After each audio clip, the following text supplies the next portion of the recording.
नमस्कार, मैं नुपुर जारोली जैन आप सभी दर्शकों का अन्नदाता कार्यक्रम में स्वागत करती हूं। हर रोज की तरह कार्यक्रम में लेकर आई हूं खेती बाड़ी से जुड़ी बहुत सारी लाभकारी जानकारियां। प्रदेश के बहुत से किसान भाई खेती करते हैं, लेकिन कुछ ऐसे किसान भाई हैं जो कि अधिक आमदनी के लिए समय के अनुसार नए नए सह व्यवसाय अपनाते हैं, जिसमें एक सह व्यवसाय है मोती पालन, जिसे अपनाकर आज के समय में अच्छी आय कमा रहे हैं जिला राजसमंद के गांव फतेहपुरा निवासी शिव सिंह चौहान। तो आइए जानते हैं मोती उत्पादन की सफल कहानी उन्हीं की जुबानी।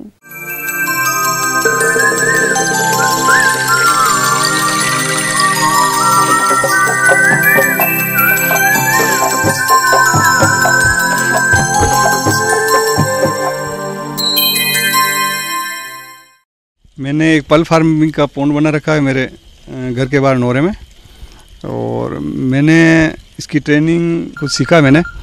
उसके बाद मैंने ये सीप बलसाल गुजरात से मंगाई है, समुद्र की सीप है खारे पानी की। हमने 1000 सीप मंगाई थी, 1000 सीप मंगाई, मसलन 10,000 रुपये मैंने सीप के दिए हैं। पर पीस से मुझे मिली है 10,000 की।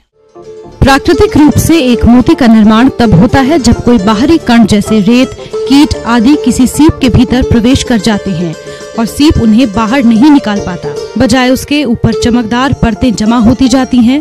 इसी आसान तरीके को मोती उत्पादन में इस्तेमाल किया जाता है।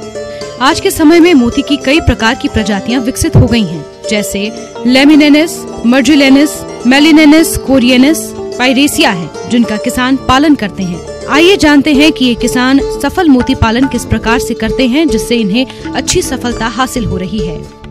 फिर लास्ट मंगाने के बाद हमने इस सीप को साफ पानी में रखा 5-7 रोज, ताकि इसका अमोनिया वगैरह सारा निकल जाए, साफ सफाई हो जाए। और इसको घर पे साफ पानी में रखने, अपने इन्वायरमेंट में रखने, मीठे पानी में रखने के लिए हमने 10-15 रोज इसको साफ पानी में रखा है, और इसको सप्लीमेंट्री हमने फूड दिया है। और फिर मैंने इनकी सर्जरी करी है डिजाइनर मोती के लिए।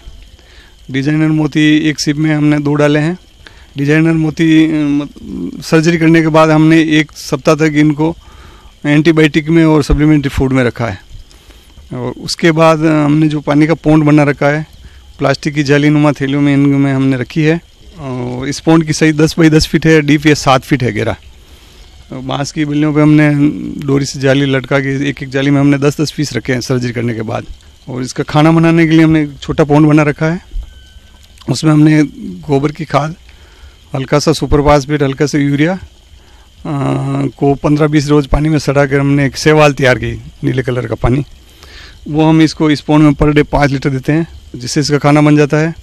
और टाइम से टाइम हम इसका अमोनिया चेक करते हैं। जो सीप सांस लेती है, ऑक्सीजन लेती है, पानी में जो भी ऑक्सीजन 8% 10% होती है, उसमें से अमोनिया 0 होना चाहिए वैसे। दूसरा हमने इसमें एक वाटर पंप डाल रखा है, जो जैसे कूलर वगैरह में जो छोटा पंप लगता है वो इसमें पेंदे में पड़ा है, वो चलाते हैं 24 घंटे में 8 से 10 घंटे, ताकि वो नीचे का पानी बाहर होकर ऊपर गिरे तो उसमें थोड़ा अमोनिया डिस्चार्ज हो जाता है, चला जाता है। और एक पानी का टेम्परेचर भी इससे मेंटेन रहता है। ऊपर का पानी हल्का सा गर्म हो सकता है, बीच का ठीक है, नीचे वाला ठंडा रहता है, पानी का टेम्परेचर मेंटेन रहता है। दूसरा इसमें पानी में देखने की बात है, पीएच मेंटेन करना पड़ता है। पीएच इसमें 7 से 8 का पीएच है, सबसे बढ़िया पीएच रहता है। पीएच को मेंटेन करने के लिए अगर आपका पीएच कम है तो उसमें आपको चूना डालना पड़ेगा, चूने का घोल बना के। और अगर पीएच ज़्यादा है तो एप्पल का सिरका आता है, वो सिरका डाल के अपन पीएच को अपन मेंटेन कर सकते हैं। रहा पानी के टेम्परेचर की बात, तो गर्मियों में विशेष ध्यान देने वाली बात होती है, तो हमने गर्मियों में इसके ऊपर ग्रीन नेट सेट लगा रखी थी। पानी का टेम्परेचर 30 से ज़्यादा नहीं होना चाहिए, 25 से 30 का टेम्परेचर होना चाहिए। सार संभाल के लिए इसको पर डे हम 5 लीटर खाना देते हैं। वीकली हम इसको एंटीबायोटिक के तौर पे हम नीम का पत्ते का घोल बना के डालते हैं। अल्टरनेट हम कभी इसमें हल्दी का घोल बना के भी डालते हैं, ताकि प्राकृतिक रूप से एंटीबायोटिक का वो काम कर लेती है। किसान भाइयों, सीप पालन से इस किसान को कितने मोती प्राप्त होते हैं और इनकी सर्जरी से लेकर मोती निकालने बेचने तक कितना खर्च होता है और इनको मोती उत्पादन से कितना शुद्ध लाभ हो रहा है, वो इस प्रकार से है। हमने इसका 900 सीप का सर्जरी किया है। इस दौरान मरने के बाद मेरे पास अभी 500 सीप कंप्लीट है। जहाँ तक मैंने मेरे सोर्स से पता किया, कच्चा माल का आपका मोती 150, 200 रुपये, 250 रुपये में बिक सकता है, लेकिन पॉलिश कराने के बाद कीमत उसकी बढ़ सकती है। आपकी क्वालिटी कैसी है, क्वालिटी चमक अच्छी है तो रेट 500-700 रुपये पर पीस है। अब अपन देखते हैं 450 अगर सीप रह जाती है इस दौरान, तो मुझे 900 इसके मोती मिलेंगे। और 900 का अपन अगर पॉलिश नहीं करवाएं, सीधा ही बेचें 200 रुपये में, तो 1,80,000 हो रहा। और इसमें मेरा टोटल खर्चा आया है, पौंड बनाने में मेरे 5,000 का खर्चा आया है। कच्चा पौंड बनाया हमने और उस मिट्टी निकलवानी है, जेसीबी से ट्रैक्टर से हमने बाहर मिट्टी डाली है। उसमें 2,500 का हमने पॉलीथीन डाला है। 10,000 मेरे सीप पे लगे, 1,000 रुपये मुझे जालियों के लग गए और ये वाटर पंप वगैरह और छोटी मोटर लगाई एयर पंप देने के लिए, 2-2,500 रुपये उसका खर्चा है। 7 महीने तक मैंने अवेयरनेस की इसकी, थोड़ा पानी भी दिया। कुल मिला के मेरे 40,000 का खर्चा बैठ रहा मोटा मोटा। नेट प्रॉफिट अपन 1,40 या 1,30 के आसपास 8 महीने में कमा सकते हैं। इसके पीछे एक छोटी जगह में कम समय, आपको पर डे 1 घंटा टाइम देना है और युवा और बेरोजगार के लिए अच्छा है। अगर सक्सेस होता है तो अच्छा प्रदान साबित हो सकता है। किसान भाइयों के लिए आपकी खेती के साथ अपने जहाँ भी आपको जगह मिले, घर की बालकनी मिले, छत पे मिले, आपकी काऊ शेड है, वहाँ कहीं जगह मिले तो आप ये पौंड बना के ज़मीन के अंदर भी कर सकते हो या आप ज़मीन के ऊपर भी आपकी टंकी बना के कर सकते हो। एक सप्लीमेंट्री आपकी इनकम हो जाएगी साइड जॉब। चलिए अब रुख करते हैं अगली कड़ी की तरफ।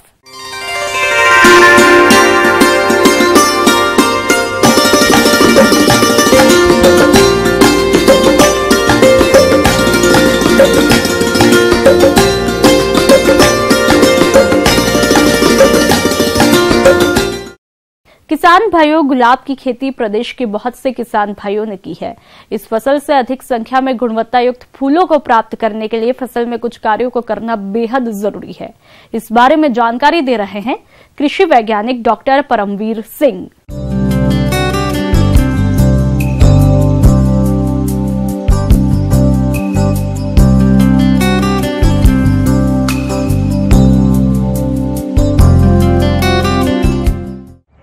जैसा कि हम अब जानते हैं कि अब रोज़ गुलाब का फूलों आने का समय हो गया है, तो इसके लिए हमको सबसे पहले अधिक से अधिक फूल लेने के लिए आवश्यकता पड़ती है प्रूनिंग की, क्योंकि हम जानते हैं कि जब गुलाब में नई जो सूट आती है उसी के ऊपर हमेशा फूल आता है, पुरानी पे नहीं आता है। इसलिए प्रूनिंग करना इसमें बहुत ज़रूरी है।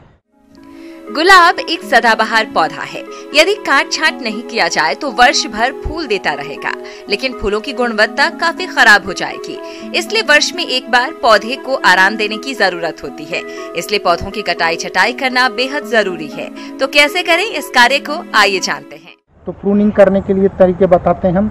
सबसे पहले हमको 5-8 दिन पहले पानी बंद कर देना चाहिए। उसके बाद कम से कम 1.5 से 2 फीट की हाइट पे प्रूनिंग, पुराने ज़्यादा पौधे हैं तो उसमें प्रूनिंग कर देनी चाहिए। तो सबसे पहले अब आप देख रहे हैं कि जैसा कि ये पुराने पौधे हैं, ये कम से कम काफ़ी हाइट के होते हैं, उस पर अब नया फूल नहीं आएगा। आप देख रहे हैं सभी फूल लास्ट में हो गया है। तो इसको आपको करना क्या है, ज़मीन से कम 1.5 से 2 फीट की हाइट पर इसको कटिंग करते हैं। कटिंग करते समय में ये आपको ध्यान रखना है, सीधा फ्लैट कट नहीं लगाएं, उसमें 45 डिग्री का कट लगाएं। और कट लगाते टाइम ये ध्यान रखें कम से कम 1 सेंटीमीटर जो बड है पुरानी, उस पर 1 सेंटीमीटर ऊपर से कट लगाएंगे। आप देखेंगे कि ये बड़ा टहनी है, इसको नहीं काटेंगे तो उतने फूल नहीं आएंगे। इसलिए आपको ध्यान रखना है, इसको हैवी प्रूनिंग बोलते हैं। यहाँ से हम इसको कट कर देंगे। कट करते समय बस आपको ध्यान यही रखना है कि सीधा फ्लैट कट नहीं लगाएं, उससे क्या बीमारियाँ ज़्यादा फैलती हैं। हमेशा 45 डिग्री पे कट लगाएं। कट लगाने के बाद ये ऐसे खाली हो जाएगा। और आपको इसमें ये भी ध्यान रखना है, जो पुरानी टहनियाँ हैं और कमज़ोर टहनियाँ हैं, सड़ी गली टहनियाँ हैं जिसमें डिजीज वगैरह लग गया है, उसको भी कट कर देंगे। और इसमें सेंटर को एकदम फ्री रखेंगे। सेंटर है जिसको फ्री रखेंगे और टहनियाँ कटी हुई हैं सबको हटा देंगे, पुरानी टहनियाँ, क्योंकि इसमें फूल नहीं आएगा और आपकी बीमारी फैलाएगा। और इसके अलावा इसमें देखेंगे जो कमज़ोर टहनियाँ हैं वो जो फूल नहीं देंगी उसको भी आप कट कर देंगे और जो मजबूत टहनियाँ हैं उसको सिर्फ रखेंगे। उसके बाद हम बात करते हैं, ये तो हो गया आपका हार्ड प्रूनिंग, जो हैवी प्रूनिंग करते हैं ऊपर से उसकी। किसान भाइयों, गुलाब के पौधों से अच्छी क्वालिटी के अधिक फूल प्राप्त करने के लिए अक्टूबर माह में इनकी विटरिंग करनी होती है। इससे क्या लाभ है और इस प्रक्रिया को कैसे करना है, आइए जानते हैं। फिर बात करते हैं हम रूट प्रूनिंग की। रूट प्रूनिंग के लिए क्या करते हैं हम, जैसे पौधा है उसकी पेरीफेरी से 20 से 30 सेंटीमीटर की दूरी पर हम थोड़ा खुरपी से 45 एंगल पर ऐसे खोदते हुए चले जाते हैं और 10 से 15 सेंटीमीटर गहराई तक खोदकर उसको कम से कम 8 से 10 दिन के लिए खुला छोड़ देते हैं। उसके बाद हम उसमें कम से कम 5 से 8 केजी प्रति पौधे के हिसाब से आपका जो सड़ा हुआ गोबर की खाद है उसको डालकर उसमें मिक्स कर देते हैं। मिक्स करने के बाद मिट्टी जो निकली है उसको वापस भर देते हैं और उसमें पानी दे देते हैं। ये तो हो गया आपका रूट प्रूनिंग का बात। गुलाब के पौधों का विकास ठीक ढंग से हो तथा शाखाओं पर अधिक मात्रा में अच्छे फूल आए, इसके लिए इस समय पौधों में कुछ पोषक तत्वों को देना पड़ता है। तो कौन कौन से उर्वरकों को कब और कितनी मात्रा में देना है, आइए जानते हैं। उसके बाद बात आती है आपकी मैन्यूरिंग की। तो मैन्यूरिंग के लिए हम इसमें एक तो आपका 5 से 8 केजी आपको वर्मी कंपोस्ट या आपका सड़ी हुई गोबर की खाद दे सकते हैं। इसके अलावा अगर हम केमिकल फर्टिलाइज़र की बात करते हैं तो आजकल रोज मिक्स के नाम से बहुत सारे बाज़ार में उपलब्ध हैं। इसके अलावा अगर हमारे पास उपलब्ध हैं उनको देना चाहेंगे तो हम आप इसके अंदर 75 ग्राम आपका नाइट्रोजन, 150 ग्राम आपका फास्फोरस, 50 ग्राम पोटास देंगे। जिसमें करना क्या होता है कि आपको पूरी मात्रा फास्फोरस और पोटास की जब प्रूनिंग करके जब गड्ढा भरते हैं उसी टाइम दे देते हैं। आधी मात्रा जो नाइट्रोजन की बचती है उसको 30 दिन के बाद, प्रूनिंग के 30 दिन के बाद फर्स्ट जो हार दिया है मैन्यूरिंग, उसके 30 दिन बाद उसमें देते हैं। कि हम जानते हैं कि प्रूनिंग का सबसे बेस्ट समय जो है बारिश जब ख़त्म होती है और हल्का सर्दी आने का शुरू होता है तो वो है अक्टूबर का महीना। तो हमको अक्टूबर के महीने में प्रूनिंग कर लेना चाहिए, जिससे कि अधिक से अधिक सूट निकलेंगे और अधिक फूल निकलेंगे। उससे हम अधिक फ़ायदा ले सकते हैं गुलाब के पौधे से। अगर हम पुराने को ऐसे कैसा छोड़ेंगे तो उससे नए सूट नहीं आएंगे, और जब नए सूट नहीं आएंगे तो उस पर नए फूल नहीं लगेंगे। किसान भाइयों, गुलाब पौधों में इस समय पाउडरी मिल्ड्यू रोग का प्रकोप होता है, जिससे पत्तियों पर सफेद कवक जाल फैल जाता है और पौधों की बढ़वार रुक जाती है। इसके नियंत्रण के लिए सल्फेक्स 3 ग्राम दवा का प्रति लीटर पानी के हिसाब से घोल बनाकर छिड़काव करें। बढ़ते हैं अगली प्रस्तुति की तरफ।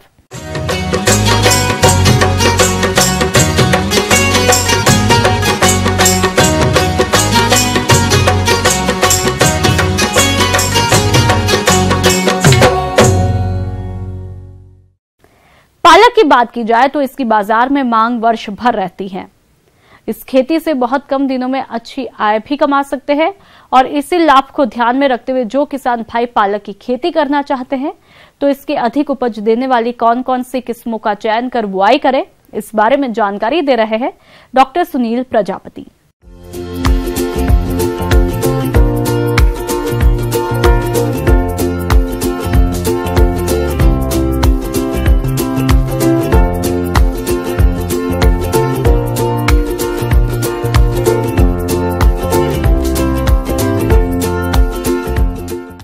आज हम चर्चा करेंगे पालक की खेती पे।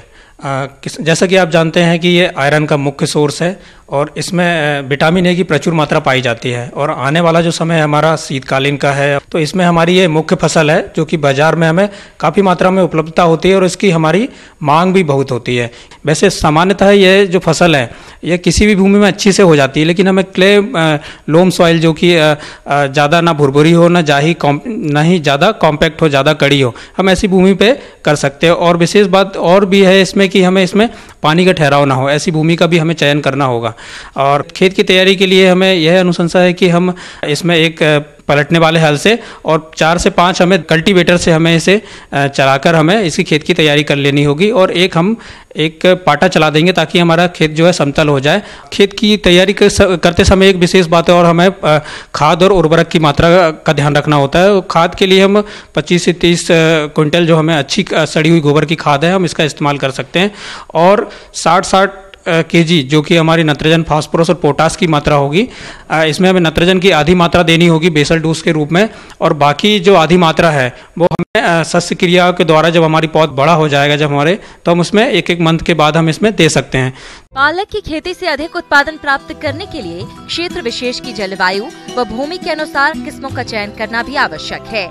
इसके बाद हमारी बात आती है कि हमारी कुछ अनुशंसित जातियाँ जो कि हम इसमें लेकर अच्छा मुनाफा प्राप्त कर सकते हैं। तो इसमें पूसा हरित है, जॉबनेर ग्रीन है, ऑल ग्रीन है और पूसा ज्योति है। ये कुछ अनुशंसित जातियाँ हैं, किस्में हैं जो कि हम अच्छा उत्पादकता हमें समय से दे सकती है। और इसके बाद आती है हमें बीज दर कितनी हो, तो इसकी बीज दर के लिए ज़रूरी है कि हम इसमें 25 से 30 केजी जो हमें मात्रा है हमें पर केजी प्रति हेक्टेयर की दर से हमें इसकी बीज की मात्रा ले सकते हैं। इसके बाद बात आती है कि हमें बीज उपचार की, तो बीज उपचार के लिए हमें 2 ग्राम हमें प्रति केजी की दर से हमें बीजों को उपचारित करना चाहिए, ताकि जो भूमि और बीज जनित जो रोग हैं हम इससे मुक्ति पा सके और हमें अपने अंकुरण के समय हमें किसी भी प्रकार का बीज से कोई नुकसान ना हो। पालक फसल है जो हमारी, हम इसे क्यारी में लेते हैं। तो इसके लिए ये है कि हम कुछ क्यारी भी बना लें और हमें कुछ अंतराल भी छोड़ना होगा ताकि हमें शस्य क्रियाएं भी इस पर हम अच्छे ढंग से कर सकें।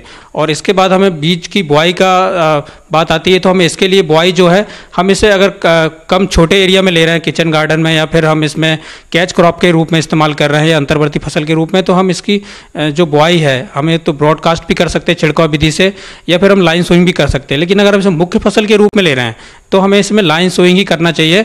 और पंक्ति से पंक्ति और आपका पौध से पौध की जो दूरी है, पौधे से पौधे की, ये हमें भी इसको मेंटेन करना होगा, निश्चित रखनी होगी, ताकि हमारे जो अन्य शस्य क्रियाएं हैं हम इसे अच्छे ढंग से कर सके और कटाई करते समय भी हमें किसी प्रकार का कोई व्यवधान उत्पन्न ना हो।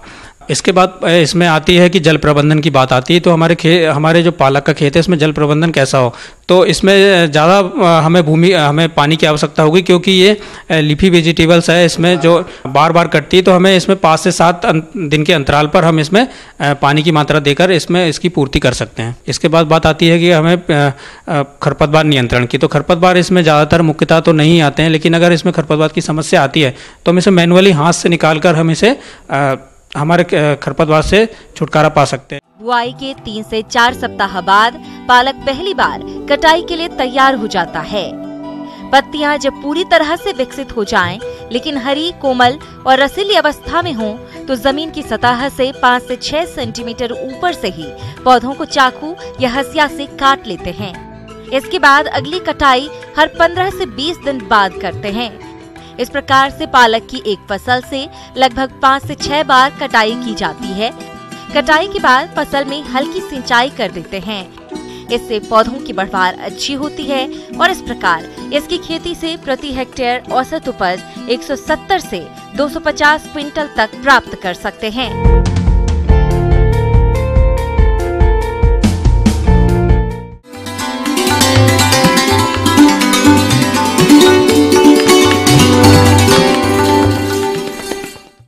जॉन डियर अन्नदाता हेल्पलाइन निःशुल्क फोन संपर्क सेवा के माध्यम से आपके द्वारा पूछे गए प्रश्नों में से 1 या 2 महत्वपूर्ण प्रश्नों को हम अपने कार्यक्रम में शामिल करते हैं। और इसी के तहत आज का चयनित प्रश्न और उसका जवाब भी इस प्रकार है।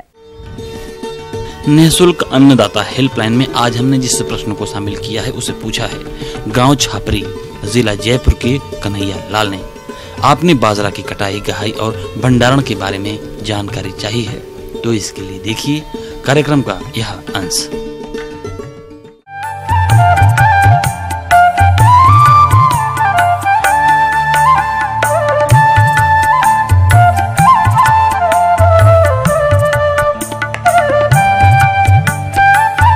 किसान भाइयों, आज अपनी चर्चा का विषय है कि बाजरे की कटाई कब करें और करते समय किसान भाई क्या क्या सावधानी रखें। किसान भाइयों, जब बाजरे की कटाई समय पे की जाती है तो इससे विभिन्न प्रकार के होने वाले नुकसानों से बचा जा सकते हैं। किसान भाइयों, बाजरे की कटाई अपने जब खेत में जाकर देखें कि बाजरे के पत्ते सूख कर पीले पड़ गए हैं और उसका जो तना है वो भी सूख जाता है, तब किसान भाई उसकी कटाई कर सकते हैं। किसान भाई इसको काट करके इसकी कटाई भी किसान भाई 2 प्रकार से कर सकते हैं। एक तो पहले सिट्टे काट करके फिर बाद में उसकी कड़ब है जो उसको डंठल जिसको बोलते हैं तना, उसको बाद में ज़मीन से काट के कर सकते हैं।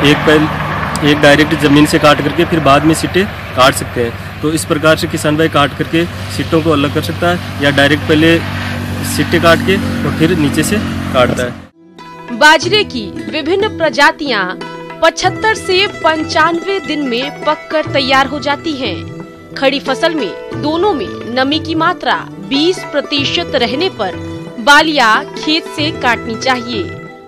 तो किसान भाई इसके लिए फिर सूखा करके 4-5 दिन बाद में जब इसमें नमी लगभग 15% से कम हो जाए, 10 से 15% के बीच में, तब इसकी मटाई करवा सकता है थ्रेसर से। और थ्रेसर से इसकी करवाना अच्छा रहता है ताकि इसमें जो बाजरे का बीज अलग हो जाएगा और जो इसके ऊपर जो बाजरे पर जो सिट्टे का अलग रहता है वो भूसा अलग हो जाएगा। अनाज की कटाई के साथ ही उसके उचित भंडारण की तैयारी शुरू हो जाती है। दानों को हल्की धूप में सुखाते हैं। इसके बाद दानों का छोटे बड़े आकार के हिसाब से ग्रेडिंग करना चाहिए। बाजरा के दानों को जिस बोरे में भरकर रखने हो, उस बोरे को पहले से ही 1% मेलाथियोन के घोल में 10 मिनट भिगोकर अच्छी तरह से सुखाएं। तेज धूप में 5 से 6 घंटे सुखाने पर कीड़ों का प्रकोप बहुत कम हो जाता है। अनाज का भंडारण करने के लिए दानों में 10 से 12% से अधिक नमी नहीं रहनी चाहिए। भंडार गृह में छत, फर्श, खिड़कियां एवं दरवाजे प्रमुख होते हैं। फर्श में कहीं पर भी दरारें हों तो उन्हें सीमेंट से भर देना चाहिए। भंडारण के 10 दिन पूर्व कमरे में 0.5% मेलाथियोन का घोल बनाकर गोदाम में छिड़काव करना चाहिए। इसके बाद अनाज से भरे बोरों को फर्श पर सीधे न रखें। पहले कोई लकड़ी के फट्टे से इस प्रकार रखें कि थोड़ी लकड़ी बाहर की तरफ निकली रहे। बोरों को दीवार से 1 से 1.5 फीट दूर रखें और जब बाजरे का बाजार भाव अच्छा मिले तब बेचना चाहिए। इस प्रकार से किसान भाई इसकी कटाई कर सकता है। और जब इसमें 12% या 13% से नमी कम होती है तब इसका किसान भाई आसानी से भंडारण कर सकता है। आइए अब एक नजर डालते हैं राज्य के कुछ चुनी हुई मंडियों के प्रमुख फसलों के बाजार भाव पर।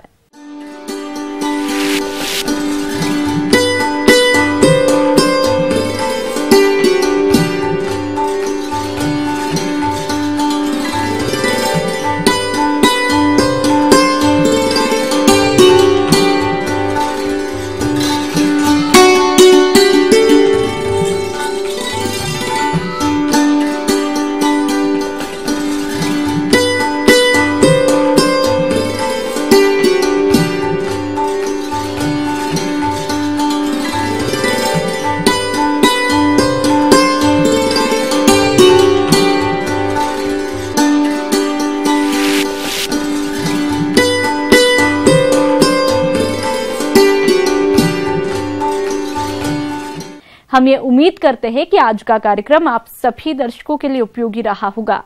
किसान भाइयों, अन्नदाता आपकी सेवा के लिए संकल्परत है।